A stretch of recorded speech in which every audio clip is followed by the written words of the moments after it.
पता है, हर सफ़र की एक वजह होती है। कभी सुकून की तलाश, कभी भगवान के दर्शन की इच्छा, तो कभी बस खुद को थोड़ा सा वक्त देने की ज़रूरत। और इस बार सफ़र ने हमें बुलाया हिंदुस्तान के ऐसे शहर में जहाँ सुबह की पहली किरण समंदर को छूती है, तो वहीं शाम के आरती की आवाज़ दिलों को। अब आप तो समझ ही गए होंगे कि हम किस शहर की बात कर रहे हैं। हमारे हिंदुस्तान के पूर्वी तट पर बे ऑफ बंगाल के किनारे बसा एक पवित्र शहर पुरी।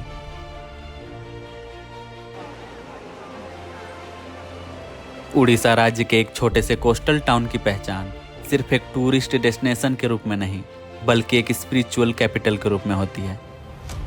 भुवनेश्वर से लगभग 60 किलोमीटर दूर पुरी 3 चीजों का संगम है: आस्था, इतिहास और समंदर। यहाँ स्थित है हमारे हिंदुस्तान के सबसे पवित्र 4 धामों में से एक, जगन्नाथ टेम्पल। तो चलिए शुरू करते हैं इस पवित्र धरती का सफर, जहाँ सुबह समंदर के शांति से शुरू होती है तो शाम भक्ति के गूंज में खत्म।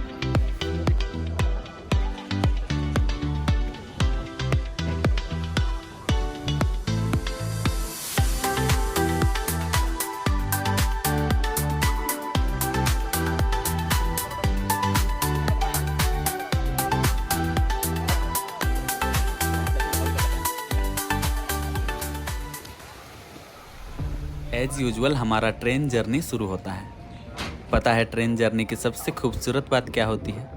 मंजिल तो हमारा होता है, लेकिन रास्ते ट्रेन डिसाइड करती है, जो कि हमें ले गई West Bengal, one of the highest rice producing state in India, जो कि हर साल लगभग 15 मिलियन टन से अधिक का चावल प्रोड्यूस करता है। हमारे हिंदुस्तान का 25% राइस प्रोड्यूस अकेले वेस्ट बंगाल करता है, जिसका रीजन हमारे आंखों के सामने था। जहाँ तक नजरें जा रही थी, धान की ही खेती दिख रहा था, वो भी फरवरी और मार्च के महीने में।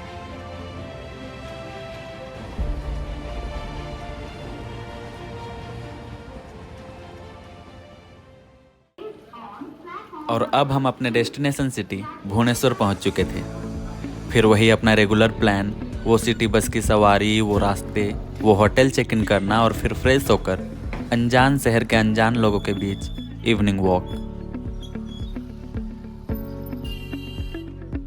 यू नो वॉट, भुवनेश्वर को टेम्पल सिटी ऑफ इंडिया भी कहा जाता है, क्योंकि यहाँ सैकड़ों ऐतिहासिक मंदिर हैं, जिसमें से सबसे प्रसिद्ध है लिंगराज टेम्पल।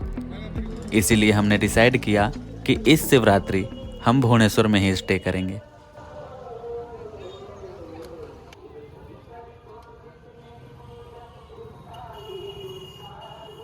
और अब बारी था शिवरात्रि के सुबह की। हर हर शंभू व्यूअर्स, कल जब 14 फरवरी को सब लोग मना रहे थे वैलेंटाइन, मैं और मेरी स्क्वाड निकल पड़े हैं जगन्नाथ जी के धाम। क्योंकि वो कहावत तो सुनी होगी आप सबने कि जिसका कोई नहीं होता उनका भगवान होता है। तो बस उन्हीं भगवान को याद करके हम निकल पड़े हैं जगन्नाथ जी धाम। और इस वक्त हम भुवनेश्वर में हैं और अभी आज शिवरात्रि है, उसके नेक्स्ट डे, तो फटाफट नहा धो के हम लोग जा रहे हैं महादेव के दर्शन के लिए। तो बने रहिए और सारे सिंगल्स को टैग कर दीजिए, क्योंकि जिनके कोई नहीं होते उनके सिर्फ और सिर्फ भगवान होते हैं। और हम निकल पड़े महादेव के दर्शन को। मंदिर के पास पहुंचते ही ऐसा लगा जैसे पूरा शहर शिवमय हो गया हो। दूर दूर तक श्रद्धालुओं की लंबी लाइन, हाथों में बेलपत्र, फूल, दूध और जल। हर चेहरे पर आस्था और भक्ति तो साफ दिख रहा था। फिर क्या था, हम भी लग गए उसी लाइन में, हाथों में नारियल फूल लिए। चारों तरफ इतनी चहल पहल थी कि समय का तो पता ही नहीं चल रहा था। लेकिन फिर वो समय भी आया जब लोगों की श्रद्धा भूख में बदलने लग गई, क्योंकि लाइन में खड़े खड़े सुबह से दोपहर हो गया था और पैर भी जवाब दे रहा था। लेकिन फिर भी कोई कतार छोड़कर नहीं जा रहा था, क्योंकि ये सिर्फ इंतजार नहीं था, ये महादेव की भक्ति थी। और ये तो हम भी जानते हैं कि महादेव की भक्ति तो आसान नहीं होने वाली थी। अच्छी बात ये था कि महादेव के भजन और गीतों की गूंज पूरे वातावरण को पवित्र बना रहा था। ऐसा लग रहा था मानो हर धड़कन शिव के नाम से ही चल रही हो। आखिरकार दिन भर के इंतजार के बाद हम मंदिर के मुख्य द्वार पर पहुंचते हैं। सबसे पहले जो चीज हमको आकर्षित करती है वो है इस मंदिर का लगभग 180 फीट ऊंचा शिखर, जो दूर से ही अपनी भव्यता का एहसास करा रहा था। कहा जाता है कि यह मंदिर 11वीं शताब्दी में बनाया गया था, आज से लगभग 1000 साल पहले। इसका निर्माण सोमवंशी राजाओं ने कराया था। खास बात यह है कि यहाँ शिव और विष्णु दोनों के तत्वों का संगम है। मंदिर का परिसर इतना बड़ा और इतना खूबसूरत है कि लोग यहाँ अपनी दिन भर की थकावट भूल चुके थे।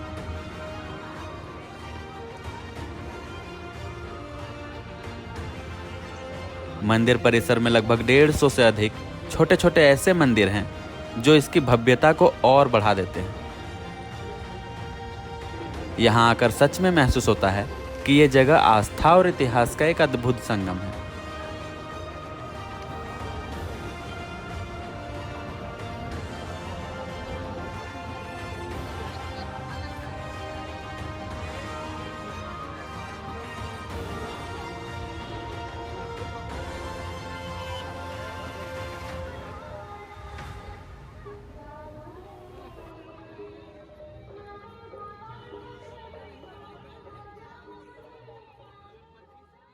Guys literally you can't believe कि हम 7 बजे सुबह दर्शन के लिए निकले थे और अभी आप देख सकते हैं कि लगभग 5 बजने वाला है और अभी भी क्राउड कम होने का नाम नहीं ले रहा है। आप देख सकते हैं लाइन कितनी ज़्यादा है। ये सब अभी जा रहे हैं दर्शन के लिए और अभी लाइनें तो मैं आपको दिखा ही चुका हूँ पहले, कितना दिक्कत हुआ था और दिन भर हमारा समय लग गया बस वहीं पर, बस एक दर्शन मात्र के लिए। इतना ज़्यादा क्राउड और इतनी परेशानी। और बात मैनेजमेंट की है, मैनेजमेंट इतना कमज़ोर था कि मतलब जल्दी जल्दी दर्शन करके वो निकाल नहीं पा रहा था लोगों को, इतना ज़्यादा क्राउड था। आज हमारे दर्शन में ही मतलब इतना समय लग गया कि आज कुछ और प्लान करने की तो हमारी ज़रूरत ही नहीं पड़ी। मतलब आज दिन भर तो इंगेज हो गए हम लोग सिर्फ दर्शन में ही। और कोई कैब था यहाँ का जो कि हम लोग सोचे थे कवर करेंगे यहाँ पे, और नहीं तो कोई चिल्का हिल था, वहाँ पर भी जाने का हमारा प्लान था। बट अब वो पॉसिबल रहा नहीं क्योंकि अब शाम इतना हो गया है, 5 बजने वाला है। तो अब सीधा हम लोग निकले हैं चेकआउट मार के, अब चलेंगे सीधा पूरी, क्योंकि अब इस समय कुछ हो भी नहीं पाएगा, कहीं कवर नहीं कर पाएंगे इस समय। तो अब कोई ऑटो पकड़ें उससे अच्छा है कि इतना क्राउड है, देख सकते हैं आप, तो इनके साथ ही चलो, चलते चले जाओ। ये भी जा रहे हैं बस उसी ओर।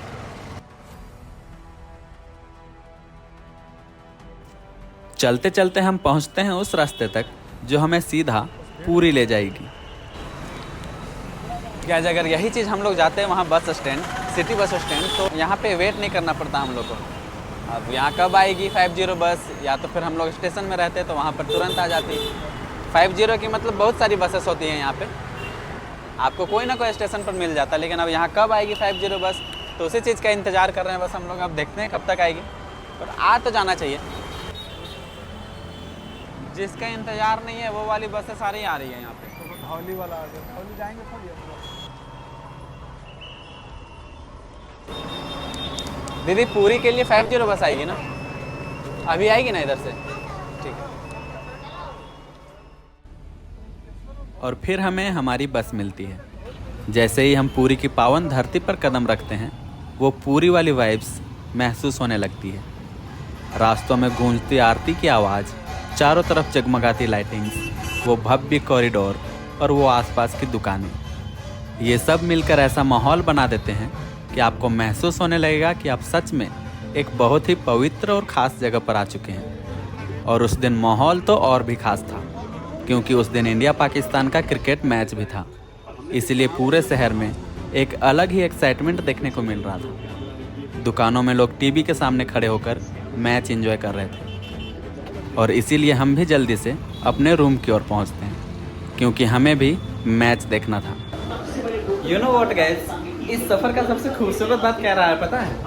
सबसे पहली बात तो आज 15 तारीख शिवरात्रि, और दूसरी बात आज 15 तारीख इंडिया पाकिस्तान की मैच, जो कि हम अभी लाइव देख रहे हैं हमारे इस नए रूम से, जो कि अभी हमने आते ही सबसे पहले यहाँ पे इसी चीज़ के लिया है कि जल्दी से हम मैच देख सकें। ये देख सकते हैं आप, लाइव मैच चल रही है यहाँ पे, और अभी ये लास्ट ओवर चल रहा है शायद।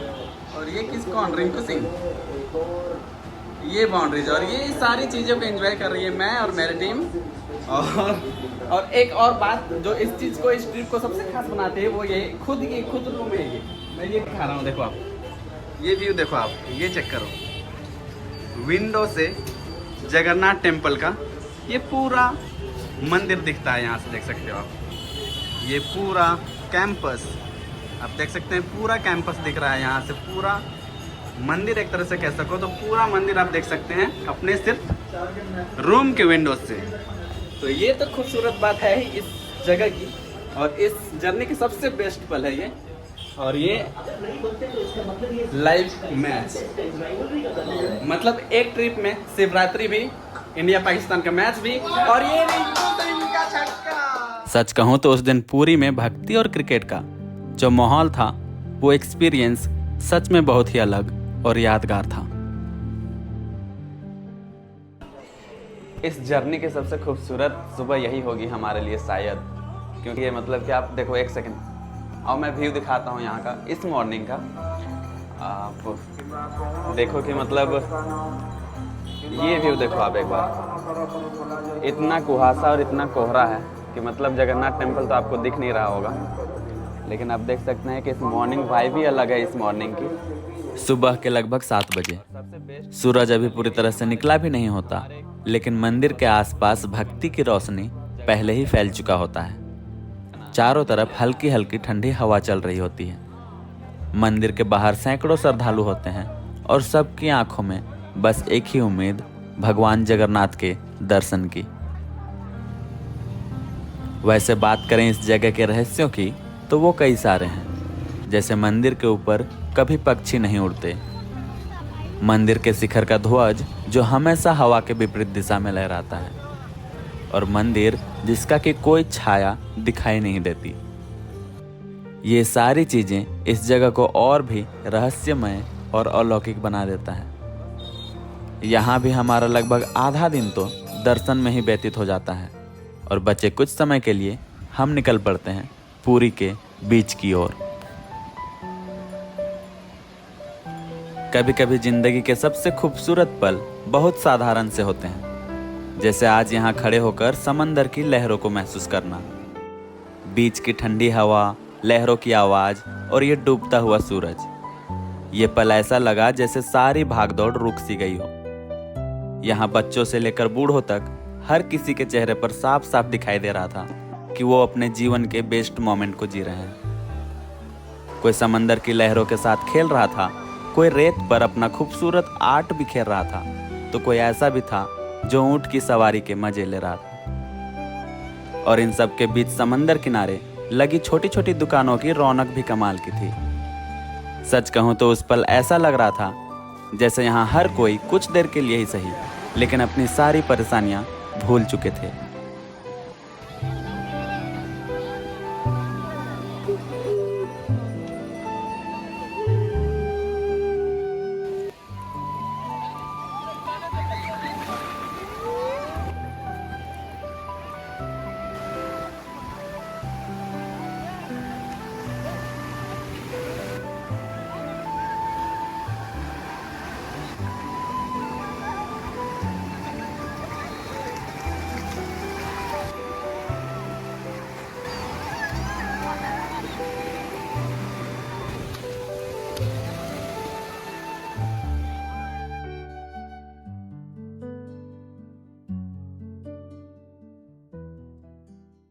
गाइस, जब भी हम ब्लॉग रिकॉर्ड करते हैं ना, इनका कंप्लेन रहता है कि आप हमें ब्लॉग में इन्वॉल्व भी नहीं करते।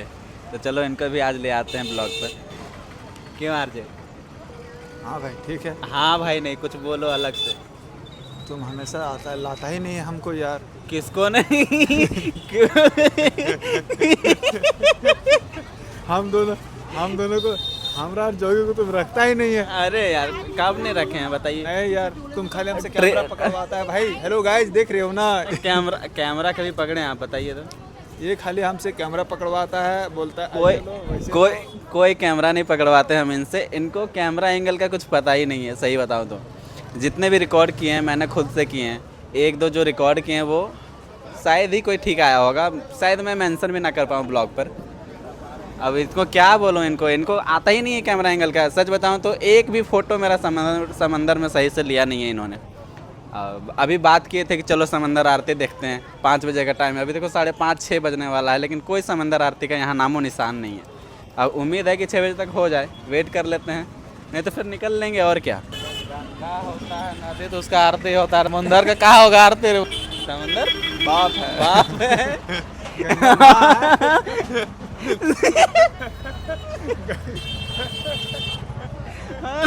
ये भी बात सही है कि गंगा माँ है तो समंदर बाप है, तो माँ की आरती होती है तो बाप का तो होना ही यहाँ पड़ता पर पाइथागोरस प्रमेय लगा हुआ है, हैं? ठीक है। पाइथागोरस प्रमेय लगाया हुआ है। है। ठीक है, अगर गंगा माँ है तो हाँ। समुद्र को बाप मानना पड़ेगा। मानना पड़ेगा। क्या कहना चाहेंगे आप? कुछ नहीं, नींद लग रहा है, जा रहे हैं सुतने के लिए। सोना है। कैसे पता है इनका एक और कम्प्लेन ये है कि हम दोनों ने कुर्ता लिया है, इन्होंने कुर्ता नहीं लिया। आप महसूस करते हैं कि आप क्या ड्राइवर हैं? महसूस करते हैं कि आपके दांतों में दर्द हो रहा है?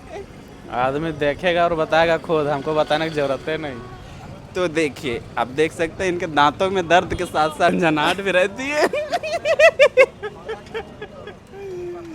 तो सेंसोडाइन लेना होगा। बात ऐसा है कि हंसने पे मजबूर किया जा रहा है, गलत बात है भाई। कोई मजबूर नहीं करा जा रहा है इनको, इनके दांतों में दर्द है, सेंसोडेंट ले लो आप। क्यों लेना है कि नहीं? नहीं, एक तो अभी हाफ पैंट लेना है गंजी।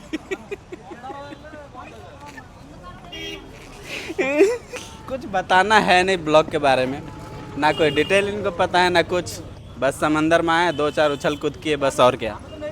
ना कुछ तैरना पता है? आता हमको नहीं, हमें कुछ नहीं मालूम है समुद्र के बारे में, हमें कुछ नहीं आपको मालूम। तो मेरे को पूरा समुद्र मालूम है, समुद्र का चप्पा चप्पा मालूम है मेरे को। अब क्या पूछें, 2-4 मछलियाँ निकली हुई थी यहाँ पे, एक कछुआ निकला हुआ था, और कुछ देखे क्या? बहुत सारे जल परी भी निकला हुआ था। ये किस जल परी की बात कर रहे हो आप? मुझे नहीं पता भाई, बट देख लेता अचानक पानी से निकल रहा था धाए। कैमरा थोड़ा रोटेट करके दिखा दो, दिख जाएगा। नहीं नहीं, कैमरा रोटेट करने से भी नहीं दिखेगा।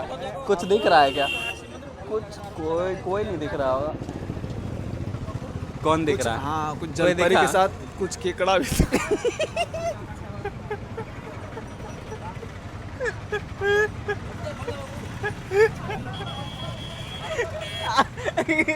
क्या आपने भी देखा था कोई? हाँ हाँ, मैं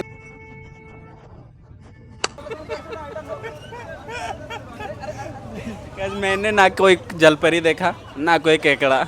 अब इन्होंने कौन से जलपरी को देख लिया और कौन से केकड़ा को, वो यही जाने।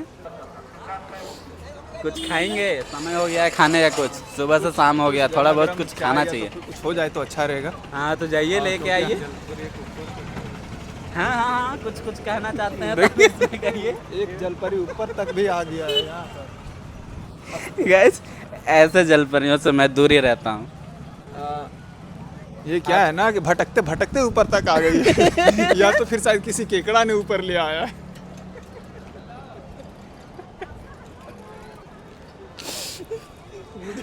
मुझे नहीं मालूम कि ये कौन सी प्रजाति का केकड़ा है ये सब। बस देखिए कि अनेकों प्रजाति के केकड़ा यहाँ पाए जाते हैं। अब ये कुछ ज़्यादा ही वल्गर हो रहा है, तो मैं चाहूँगा कि इनको आउट ही रखो ब्लॉग से, वरना ये तो मेरे ब्लॉग के ऐसे के तैसा करके रख देंगे।